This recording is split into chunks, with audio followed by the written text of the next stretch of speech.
السلام عليكم ورحمة الله وبركاته. النهاردة هنعمل مع بعض وصفة حلوة أو خفيفة، الخبيزة. يعني مش عارفة كل البلاد عارفة الخبيزة ولا في الصعيد بس الخبيزة دي أكلة حلوة قوي وطعمها هيعجبكم ولذيذة.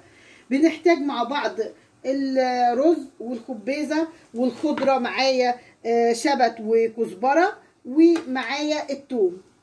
طبعا الخبيزه الاول بنقرطفها وبعد كده نغسلها، يعني ما نغسلهاش الاول. هوريكم ازاي هنقرطفها وازاي هنبدا نغسلها وهنعملها ازاي. مش هتاخد معانا 5 دقايق في العميل، وطعمها حلو قوي وهيعجبكم. معايا الخبيزه اهي. طب ابدا بحوش الجزء اللي فوق ده كده اهو، هو ده الجزء اللي احنا بنستخدمه. ودلوقتي بعد ما قرطفنا كل الخبيزه معانا بالطريقه دي كده زي ما انتم شايفين اهو، هناخدها بقى نغسلها غسله كويسه ميه، ونحط عليها شويه خل علشان لو فيها اي ميكروبات او اي حشرات صغيره او اي حاجه تروح. هنغسلها كام مره كده تحت الحنفيه مع رشه خل كده، يا معلقه او معلقتين خل.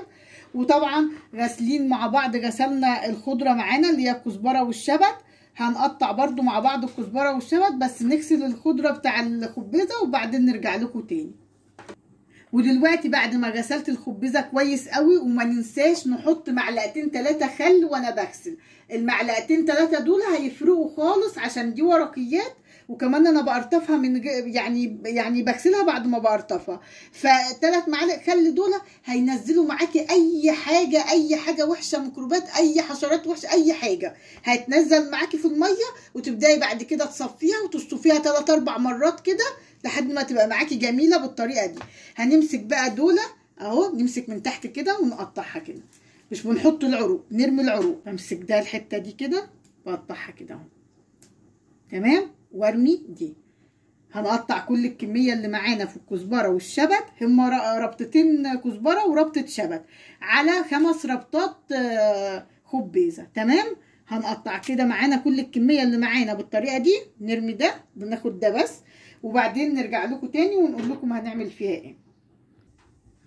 وبعد ما خلصنا بقى تقطيف وتقطيع كل الخضره، الكزبره والشبت والخبيزه، يعني نقول معلقتين 3 معالق رز. ما كترش الرز للخبيزه عشان ما تبقاش رخمه كده ومليانه رز، تمام. زي الملوخيه، لا اما بالمخرطه لا اما في الكبه، اللي يريحك. عايزه تخرطيها في الكبه مع شويه ميه بس، ما حاولي ان انت يعني ما تنعمهاش قوي، تبقى خشنه شويه.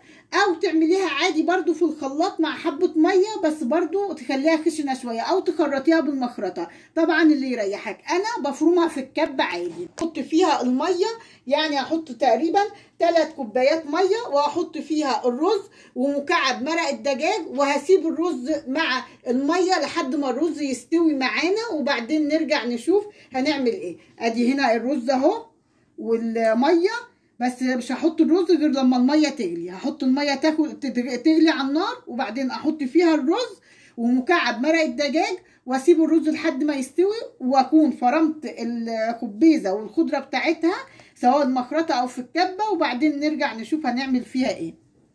دلوقتي معانا بعد ما الرز استوى بالشكل ده كده اهو، استوى خالص اهو، يعني يبقى مستوي خالص على الاخر بالطريقه دي. طبعا انا عملت الخبيزه في الكبه، شايفين حلوه وجميله وما فيهاش اي حاجه، تمام. اروح نازله بقى بالخبيزه كده على الرز،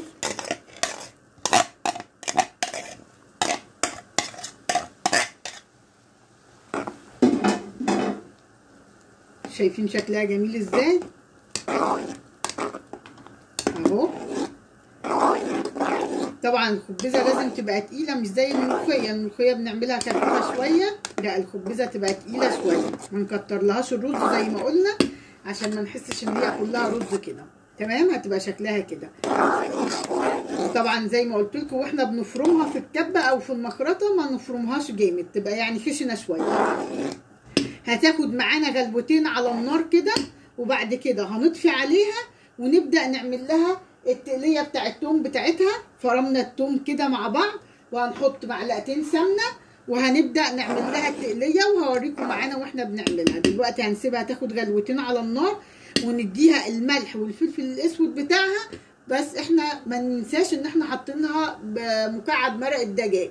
طبعا انا بحط لها ميه عادي، ممكن تحطي شوربه لحمه، شوربه فراخ، دي حريه شخصيه براحتك عادي. انا بفضل اعملها بالميه عادي وبديها مكعب مرق الدجاج وبيبقى طعمها حلو وخفيفه. تمام. هتاخد معايا جلوتين كده على النار وهطفي عليها، وطبعا املحها واحط لها الفلفل الاسود، وهوريكم وانا بعمل لها الطشه بتاعتها. ودلوقتي هنعمل الطشه بتاع الخبيزه بقى اهو.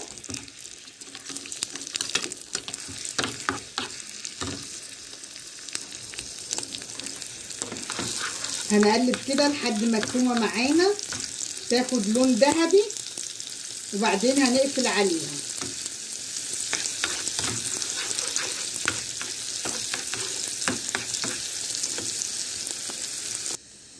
ودلوقتي التوم كده خد اللون اللي احنا عايزينه، اللون الذهبي اهو. هنبدأ دلوقتي نطشه على الايه، على الخبيزه. ودي الخبيزه معانا اهي بعد ما خدت الغلوتين. هننزل اهو بالثومه، شكلها يفتح النفس اهو. وهيبقى شكلها معانا بالشكل ده كده. هنقلب بقى التومه في الخبيزه وهنغرفها ونوريها لكم ان شاء الله هتبقى عامله ازاي. ودلوقتي معانا الخبيزه اهي، هنبدا نغرفها. التقل بتاعها هيبقى كده وهتبقى شكلها كده معانا اهو.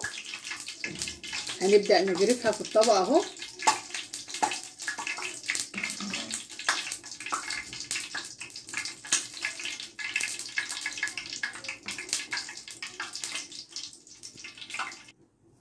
ودلوقتي معانا احلى واجمل واطعم طبق خبيزه ممكن تاكلوه.